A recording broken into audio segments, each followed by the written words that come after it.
is Hidden Killers with Tony Brueski. Here now, Tony Brueski. You ever look at something for so long and you convince yourself it's stable, even when you can feel the entire structure wobbling under your feet? That's what happened with the Delphi investigation. The public was fed an idea that multiple agencies were operating in a perfect harmony, a coordinated, disciplined machine built to find justice for two murdered children. You say something often enough, you repeat it at every microphone, and people will start to believe it. But the truth is that unified command was only ever unified in the press releases. Behind the scenes, this wasn't a machine, it was a malfunction.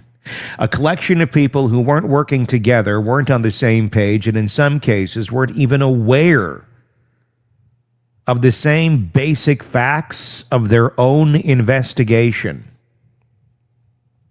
You see, at the moment you dig into the depositions, you have investigators who cannot agree on the single most foundational question: who was running the damn case? One investigator sits under oath and says Superintendent Doug Carter removed the FBI from the investigation. Another investigator sits under oath and says that never happened. They both can't be true. They are opposite realities, but both of these men walked into that investigation every day believing their version was the correct one. That tells you everything. Not about the case, but about the team that was supposed to solve it. You cannot have a functioning investigation when the people running it don't even agree on whether one of the world's largest investigative bodies was involved or not. That's not a crack, that's a canyon. And in that canyon, communication doesn't just break down, it evaporates. Truth becomes fluid. Memory becomes a tool instead of a resource. And people stop questioning discrepancies because questioning them means admitting the structure is broken. So they cling to their versions, their assumptions, their interpretations, protecting them not because they're accurate, but because they're familiar. And anything unfamiliar, anything complicated gets kind of pushed aside. That's exactly what happened with the FBI's Behavioral Analysis Unit. Early in the case, the BAU evaluated the crime scene. They saw the unusual placement of sticks. They saw the body positioning. They saw the visual patterns that appeared to have intention behind them. They saw indicators consistent with Nordic belief influence, the kind of thing tied to Odinism and ritualistic behavior. They didn't say it lightly. The BAU doesn't throw around speculation. They saw symbolic elements that required serious analysis. And you know what the investigative team did with that? Nothing. Absolutely nothing. In fact, they did less than nothing. They buried it so deeply that by the time the defense finally got access to the relevant materials years later, multiple investigators claimed they didn't recall the BAU's assessment at all. How do you forget a major behavioral analysis in a double murder case that's plaguing your small town? You don't. You choose to forget it. You don't document it because documenting it means you have to follow it. And if you follow it, you have to invite complexity. Complexity, this team had neither the cohesion nor the capacity to handle. If that BAU assessment had been taken seriously, the investigators would have been forced to explore symbolic motives, potential group involvement, and suspect pools far outside the safe, comfortable quarters of lone offender thinking. And that terrified them because they were already drowning, already overwhelmed, already losing their grip on their own version of the case. Ritualistic leads weren't just complicated, they were a direct threat to the simplified narrative investigators are beginning to emotionally invest in. But nothing illustrates the collapse of this investigation more clearly than the case of Ron Logan. The suspect they went after with more urgency and intensity than anyone else, and the suspect they now pretend barely existed. The FBI didn't casually check on Logan. They raided his house. They executed a federal search warrant. And to get that warrant, they submitted an affidavit so damning it reads like a blueprint for probable cause. Logan lived 1,400 feet. 1,400 feet from where the girls' bodies were found. His land bordered the crime scene. It practically was the crime scene. He had a known history of violence against women. He had protective orders filed against him. He had a documented pattern of behavior that made him a viable suspect before investigators even started pulling threads. But what really lit the fire under the FBI was that Logan created a false alibi and presumed a friend would just lie for him, pressured the friend into lying for him, and did it. Even before law enforcement arrived, came up with a alibi. Here, you're going to say where I was over here at this. Before they even came to ask questions. That's panic. That's anticipation. That's someone making moves because they know something is coming, and the FBI, they documented all of this. They listed witness reports that the bridge guy walked like he was kind of intoxicated, consistent with Logan's known issues. They listed tipsters, as many as 15, who believed the person in the grainy video resembled Logan, and we've done it here. It looks like Ron Logan. He's wearing the same clothes as Ron Logan, has the same gait, has the same size. If I were a betting man, I'd say bridge guy is probably Ron Logan. Does it mean Ron Logan is the person who killed these girls? No. There's no evidence to show Bridge Guy had anything to do with this, other than he was there, along with many other people on a nice warm day hiking.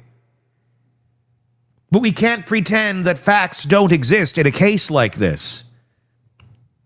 The FBI listed his violent past. They listed his proximity. They listed his lies. The affidavit didn't call him a person of interest, didn't call him someone who might know something. It said there was probable cause he was involved in the murders. Probable cause. That's FBI language, federal language, the strongest language the Bureau used about any early suspect in this case. So when the FBI raided Logan's property, they took everything: digital devices, clothing, knives, boots, vehicles, guns, DNA, animal hair, storage devices. They were looking for blood, fibers, trophies, digital footprints, anything that could lock him into the crime. This wasn't a fishing expedition. This was a full court press. And then silence. No public explanation. No documentation. No results. Nothing. Logan dies in 2020, and suddenly the state begins treating him like an irrelevant footnote. A man who didn't matter. A man never seriously considered. A man ruled out early. Ruled out by who? Based on what? Because it sure as hell wasn't based on transparent forensic disclosures. And when an entire FBI raid vanishes from the public narrative, you're no longer looking at an oversight. You're looking at an investigation terrified to admit it abandoned something it shouldn't have. But Logan wasn't the only lead that was prematurely suffocated. You've got Fields and Holder, the two men tied to Odinism, tied to disturbing social media patterns, tied to each other. Fields is a man who famously asked the trooper if he'd be in trouble if his spit was found on the girls. You know, like you ask. That question should have put him in a permanent investigative spotlight. Innocent people don't speak that way. Innocent people don't conceptualize the possibility of, hey, if I spit on that body when I was out there the other day, might I be a suspect? Well, I don't know. Why might you have spit on a body? But instead of treating that as a flashing red alarm, investigators in Delphi brushed it off and slapped a no further action sticker on that lead. And then there's Holder, post mirroring the crime scene on social media, runic imagery, Odinistic symbols, and a meme about helping move a body just days after the murders. Meanwhile, he owned a .40 caliber handgun. And the unspent round found at the scene also a .40 caliber. And somehow, despite this glaring connection, investigators didn't seize his gun, didn't test it, didn't eliminate him. They just let that thread dangle in the wind. This is not how serious investigators operate. This is how collapsing investigations behave. Ones that have already decided they were going and are trimming away anything that obstructs the path. And that path avoided symbolic evidence at every turn. The sticks arranged on the girls' bodies, the patterns, the staging, the visual intention. Sticks don't fall like that. They don't arrange themselves with symmetry. They don't create lines and directions. They don't conceal bodies when they cover almost nothing. These weren't random. They weren't accidental. But the investigators weren't interested. They didn't want to explore that possibility, so they didn't. They left the sticks there for days. They didn't test the origin, didn't map patterns. They didn't photograph them with precision or analysis in mind. They walked past them like debris because dealing with them meant operating and opening a door back up to the FBI's Behavioral Analysis Unit and the assessment they'd already decided to forget. And if the stick negligence wasn't enough, you get to the bullet, the magical, unspent .40 caliber round that somehow serves as the forensic bridge between the crime scene and Richard Allen's gun. But there weren't any photographs of that bullet where it was found. No recovery notes, no real clear chain of custody. From the ground to the lab, just suddenly exists in a lab photo. No legitimate homicide investigator would accept that level of documentation on such a critical piece of evidence. But Delphi did. Delphi needed something, anything. And the bullet, poorly documented, questionably handled, became the hill the state decided to die on. Because the real hills in this case were ones they abandoned years earlier. And the discovery failures tell you this wasn't just incompetence. It was structural collapse. The 85-page Odinism report withheld for months, the interrogation videos withheld and taped over, the BAU reference material withheld, social media evidence withheld. Every piece of material that pointed in a direction investigators didn't want to confront was conveniently delayed until the defense didn't have time to properly use it. None of these pieces on its own destroys trust in the investigation, but taken together, the fractures in leadership, the contradictory depositions, the ignored ritual indicators, the abandoned Logan raid, the Fields question, the Holder parallels, the stick negligence, the bullet documentation disaster, the discovery delays. Oh, how about the other guy? The one that's in prison right now, Keegan Kline, for dealing in child CSAM material. The one who was communicating with one of the victims the day they died, allegedly talking about meeting them where they happened to die. That's nothing. Nah.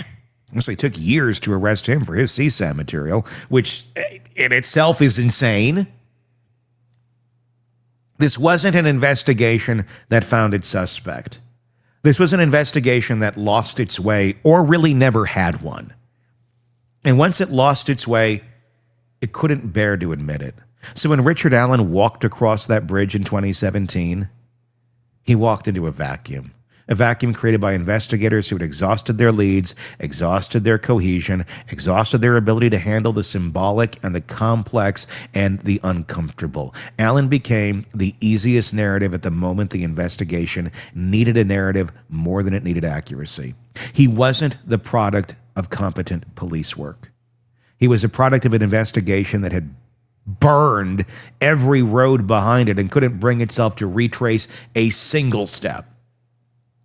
This case didn't collapse when Allen was charged. It collapsed the moment the investigation decided to ignore the FBI and the BAU and kick him out. It collapsed when they let Logan's lead die with him. It collapsed when they brushed aside Fields. It collapsed when they failed to test Holder's gun. It collapsed when they left the crime scene underdocumented. It collapsed when evidence was withheld. It collapsed when investigators contradicted each other under oath. It collapsed under pressure, under exhaustion, under fear, under the crushing weight of public expectation. Delphi didn't get justice. Delphi got an aftermath of an investigation that fell apart and then tried to hide it. And until someone in authority in Delphi has the courage to say that out loud, the truth will stay buried under the rubble of their collapse. Who's going to speak up? Who's going to change it? Because we've already seen others in this investigation who have spoken up, who have tried to help, get fired, quit, die under mysterious circumstances. Nothing to see here.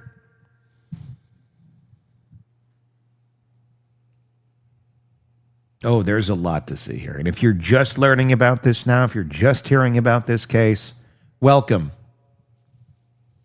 There's a lot of us here that aren't going to stop screaming until justice is actually served. And justice does not mean Richard Allen behind bars. Give me your thoughts in the comment section on YouTube. If you're not already there, search Hidden Killers with Tony Brueski, and that is where you will find us. Please hit subscribe while you're there as well. Until next time, I am Tony Brueski. We'll talk again real. Want more on this case and others? Then press subscribe now and don't miss a moment of true crime coverage from Tony Brueski and the Hidden Killers podcast.